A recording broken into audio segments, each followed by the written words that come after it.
Doctor صاحب ہمارا programme کا دوسرا حصہ خواب سے ریلیٹڈ ہوتا ہے، تو ہمارا آج کا پہلا خواب جو ہماری ٹیم نے چنا ہے وہ ہمیں حسیب رضا صاحب نے سیٹلائٹ آن راولپنڈی سے لکھا ہے۔ کہتے ہیں السلام علیکم ڈاکٹر صاحب۔ وعلیکم السلام۔ پھر لکھتے ہیں میں نے خواب میں دیکھا کہ میرے والد محترم جو کہ وفات پا چکے ہیں وہ پھر سے میرے خواب میں وفات پا چکے ہیں اور میں ان کی میت کو غسل دے رہا ہوں۔ اس خواب کی تعبیر بتا دیں، شکریہ۔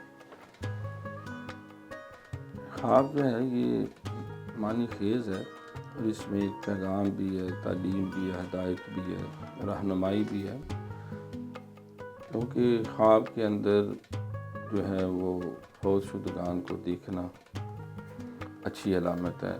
جو اللہ والے ہیں، جو نیک ہیں، صالحین ہیں، اور انسان کے لیے عبارت کسی بھی درجے میں ہو، ماں ہے، باپ ہے، تو وہ اس کے لیے تو جنت ہے۔ بے شک، ماں کے قدموں کے نیچے جنت، باپ کا چہرہ جنت کا دروازہ۔ بے شک، فرمایا کہ باپ کی رضا میں اللہ کی رضا ہے، بے شک، اور باپ کی ناراضگی میں بھی اللہ کی ناراضگی ہے۔ اللہ، اور وہ دعا جو باپ بیٹے کے حق میں کرتا ہے، اللہ تعالیٰ اس کو قبول فرماتا ہے۔ ماشاء اللہ، تو اس اعتبار سے مستحسن و مبارک خواب ہے۔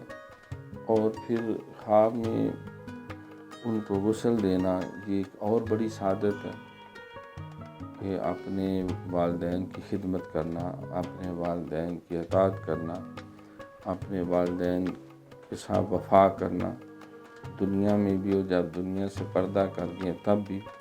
اور پھر غسل دینا بذات خود ایک تطہیر کا عمل ہے، پاکیزگی کا عمل ہے۔ تو معلوم ہوتا ہے کہ اللہ تعالیٰ اس کو توفیق دے رہے ہیں اس صالح انسان کو، جو اپنے بہن بھائیوں کی یا جو کہ والد صاحب کے جو عزیز و اقربا ہیں، ان کے چاہنے والے ہیں، دوست ہیں، وہ ان کے ساتھ محبت کرتا ہے، پیار کرتا ہے، اخلاص سے پیش آتا ہے۔ تو اس خدمت کو اچھے معنوں میں لیا گیا اور علامتاً اس طریقے سے اس کو دکھایا جا رہا ہے۔ دوسرا اس میں یہ بھی پیغام ہے کہ جو امور خیر وہ سارا انجام دے رہا ہے اس کو وہ جاری رکھے، یہ اس کے لیے، دین کے لیے، دنیا کے لیے، اس کی عاقبت کے لیے خیر و برکت کا باعث ہے۔ ماشاء اللہ، اور مزید جو ہے یہ بھی اشارہ یقیناً ہو سکتا ہے کہ وَثِيَابَكَ فَطَهِّرْ، قرآن پاک میں نبی پاک صلی اللہ علیہ وسلم کو جو وحی نازل ہوئی، دوسری وحی جو ہے اس میں یہ تھا کہ اپنا لباس پاک صاف ستھرا رکھیں۔ جس طرح کردار پاک صاف ہونا ضروری ہے، اس طرح الناس باللباس، لباس بھی انسان کی شخصیت کا آئینہ دار ہوتا ہے۔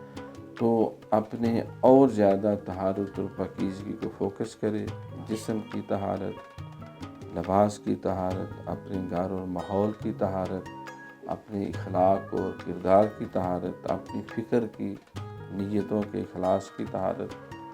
تو بہرحال ہر اینگل سے یہ خواب جو ہے اس کے لیے خوشخبری ہے، اچھا پیغام ہے۔ اور یقیناً یہ بھی ایک پیغام مل جاتا ہے، سرکار نے فرمایا نا قبرستان میں جایا کرو، کیا تاکہ آخرت یاد رہے، موت یاد رہے کہ بالآخر ٹھکانہ انسان کا جو ہے عبادت کچھ تو کار غافل، ٹھکانہ گور ہے تیرا۔ کہاوت ہے کہ خالی ہاتھ گھر جانا نہیں اچھا۔ تو توجہ دلائی جا رہی ہے کہ تو مجھے غسل دے رہا ہے، کل تمہیں بھی غسل دیا جائے گا۔ تو لہٰذا اس وقت جو ہے دنیا مزرعۃ الآخرہ، دنیا آخرت کی کھیتی ہے۔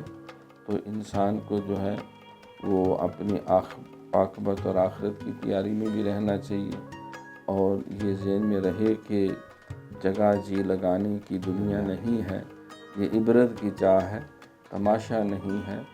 تو انسان جو ہے امور خیر کے لیے اپنے آپ کو قدم آگے بڑھائے، فاستبقوا الخیرات، قرآن میں بھی اللہ فرماتے ہیں نیکیوں میں قدم آگے بڑھاتے رہو۔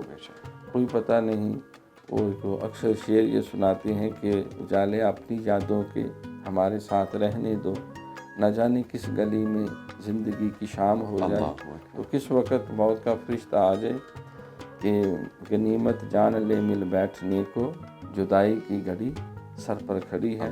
آج کل تو ایسے حالات ہیں، نہ بوڑھا ہونا ضروری ہے، نہ بیمار ہونا ضروری ہے، اچانک ہارٹ اٹیک ہو جاتا ہے، حادثہ پیش آتا ہے، انسان اللہ کے پاس پہنچ جاتا ہے۔ جی حسیب رضا صاحب، جیسا کہ ڈاکٹر صاحب نے کہا کہ دنیا مزرعۃ الآخرہ، ہمیں اپنی آخرت کی فکر کرتے رہنا چاہیے، اور آپ کا خواب آپ کو اس بات پر دلالت دیتا ہے کہ آپ کو چاہیے کہ آپ بھی اپنی آخرت پر پورے طرح سے نظر رکھیں۔